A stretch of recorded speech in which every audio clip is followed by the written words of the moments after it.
Alright, what's going on, you guys? Dr. Joda here in Real Madrid Hub, your favorite channel when it comes to Real Madrid news and Real Madrid updates and heads up and all this stuff. So today, the most important thing that I have for you guys is the breaking news that we have already, because Sergio Ramos, and nobody knew this, Sergio Ramos has had a surgery today in Madrid.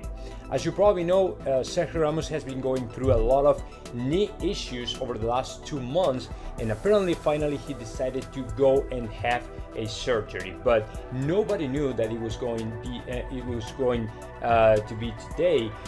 But apparently the surgery has been so successful, and it's okay, but he will be out for the next 4 to 6 weeks, which means that he will be missing not only the games in La Liga, but also the game against Atalanta, in the game that we have to play at home in Alfredo Di Stéfano. So depending the result when we play in Italy, it's going to be more or less important, but of course it's always a big problem when Sergio Ramos is not in the squad. But let me tell you something, there's another point in this situation that I consider much more complicated or even worse than just the surgery. It's not just about the surgery or about the injury. It's about the negotiation that he is having with Real Madrid in terms of renewal contract and salary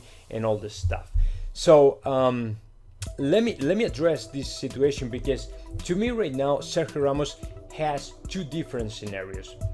This scenario number 1 is essentially that now he will have to accept whatever Real Madrid wants to offer to him, and we know already what Real Madrid is offering to him is basically 2 years extension of the contract and also a pay cut of 10% of his salary, and that is apparently what he doesn't accept, right?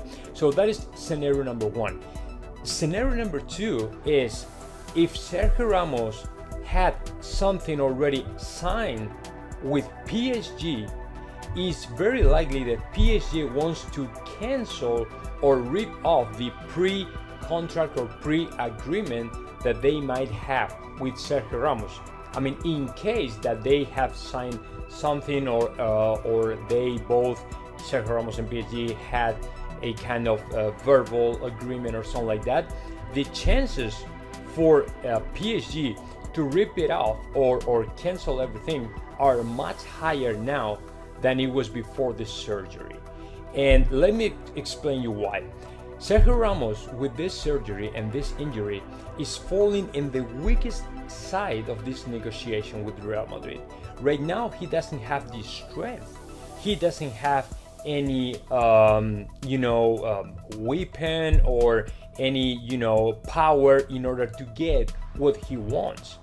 And that is a problem for him, because when it comes to try to negotiate a better salary or an upgrade of this Real Madrid offer, when you are okay and you are 100% and you are playing all the games and you are super healthy and all this stuff, you can say or you can prove that you are a great player, that you are giving everything you have on the field and all this stuff.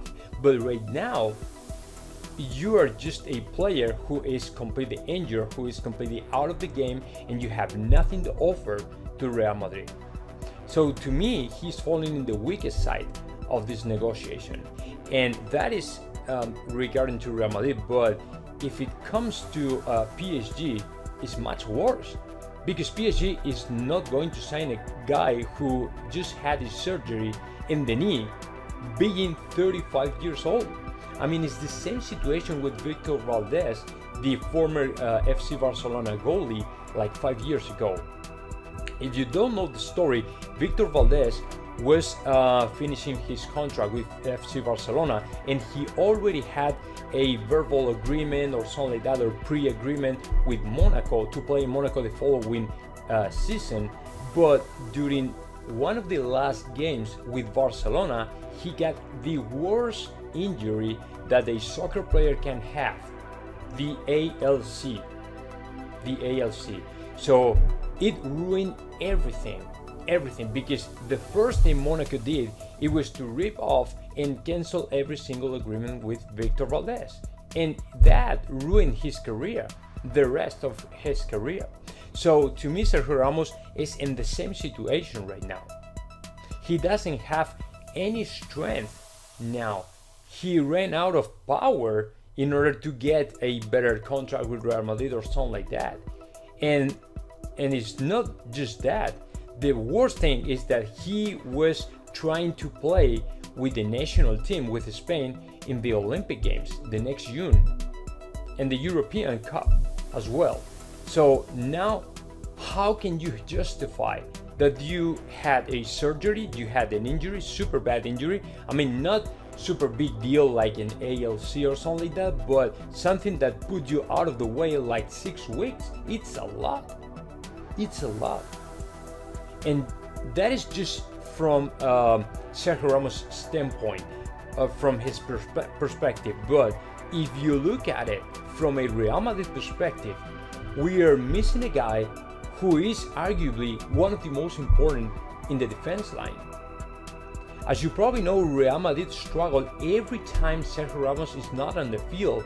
I mean, Rafa Varane struggles every time he doesn't have to Sergio Ramos playing along to him.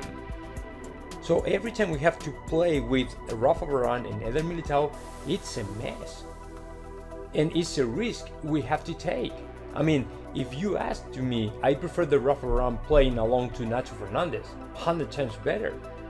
But the thing is, if you're missing to Sergio Ramos, you are not only missing one of the most or one of the best center backs in the world, you are also missing another kind of things like authority, character, charisma, leadership, all the stuff that Sergio Ramos delivered to the team. You know what I'm saying? So from a Real Madrid or a fan perspective, it's much worse, this surgery. And it's in the worst moment because right now we have to be super focused and concentrated in La Liga and as well, and actually overall in the Champions.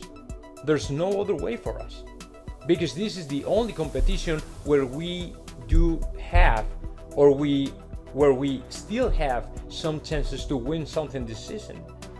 So that is, I mean, it's pretty bad news actually. I mean, I didn't know. I mean, all the news media websites and all the stuff, they were talking about that Sergio Ramos was going to have a surgery, but nobody knew when. But now we just told that Sergio Ramos today had the surgery. So the implications that all this surgery and the injury and all the stuff can have for Sergio Ramos, for Real Madrid, it's bad. I mean, it's not a good thing. It's not good news for us. So, but anyway, that is the only. We are like 1 hour ahead before the game against Huesca, and that is the quick updates I wanted to deliver to you today. And so now probably the next video will be on Monday, depending the result, depending the game, depending the what we do in the game against Huesca. I will be delivering another game, or maybe Monday. I don't really know. But anyway, let me remind you, super quick and super important, you have to listen as well to my good friend Eric Rivera. You can listen to him here in YouTube and my channel, in this channel in Real Madrid Hub, or in his podcast, in Nada Más Podcast, where, I mean, you can download the podcast in every single platform, and whatever it is, or Apple Store or Play Store or whatever it is, but just download it because he has a weekly podcast, super interesting, regarding to Real Madrid news. Tomorrow he will probably be talking about the game and all the stuff. So remember, Eric Rivera in Nada Más Podcast, and now comment in the section below, of course, and subscribe my channel, Real Madrid Hub.